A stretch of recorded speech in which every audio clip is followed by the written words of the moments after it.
اکثر کسان جامع المنځه ته رسوي موږ خپله ځنه وخت کې عملا جامع المنځه کې یوه غوټه اشتباه غلطي ډېرو کسانو نه کسو.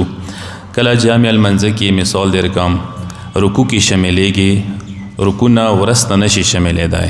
څه شاملیږي؟ مثال رکوع کې به شاملیږي، پیش نماز دویم رکعت کې دی، دریم کې دی، رکوع نه مخکې پکار دی ته راورسېږي. که پیش نماز رکوع تیر شوی دی یا به سر د اوچتوي بیا ته جامع کې نشي شاملیدای. ډېر کسان زه قسم کله پیش نماز رکوع کې دی ټیک دی، خو څه رکوع کې تر ټینګوای شي، پیش نماز رکوع کې نیولای شي، هغه ماسې رکوع نه سار نه دی اوچات کړی، ته هغه سره شریک شولې تو جامع وشوه.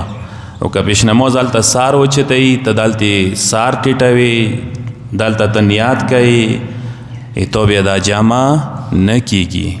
لذا کوشش دا وکړئ چې پیش نماز تازه رکوع ته لوړ وي. پیش نماز اخیری کې دی ته هلته نیت ورته ډېر پته هغه څه کوي، تیاری ورسه کوي، بیا ټیټېږي څه ته ټیټېږي پیش نماز سار اوچات کړی. ډېر کسان مو لیدلي دي همدغه ځای کې رکوع نه پیش نماز اوچات شوی دی، دی سار ټیټ کړی، که بیا ورته وایي یا بعدا په لګېږي.